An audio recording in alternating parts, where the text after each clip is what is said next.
Hot, humid, and no breeze can spell trouble in the feedlot, but you can act to help the cattle and deliver better beef to consumers. Well, one of the things we see, particularly under heat stress, are dark cutters. And again, that may be just the whole muscle dark, or it could be streaks. But anyway, this is a very common problem in July and August. And basically, the way to minimize that is to try to keep the cattle calm, don't get them stirred up, don't get them excited. The beef cattle specialist says it helps to handle or ship finished cattle only in the cool of evening. In fact, when the weather's hot, that's a better time to feed, too. The other thing we can do is change the time we feed cattle, particularly feedlot cattle, and feed more of the ration at night or in the evening feeding as opposed to the morning feeding. What we try to do is to minimize or diminish the opportunity for metabolic heat load, high metabolic heat load to occur at the same time you have a high climatic heat load.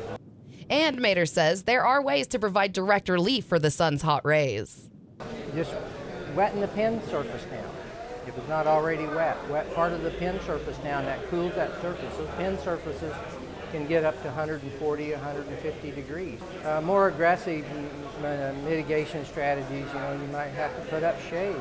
These interventions come with a price, but the benefits generally outweigh costs if heat stress is taking its toll. We're in a situation now, or economic scenarios, where we've got pretty expensive animals out there, and again, we need to make sure that they're properly cared for, not just from the performance standpoint, but also what the consumer wants. She wants to make sure that animal is cared for properly. If that's our responsibility, we want to make sure that we not only just feed and water it, that we also protect it from the environment. So shade or sprinklers or things like that. Cindy Campbell reporting.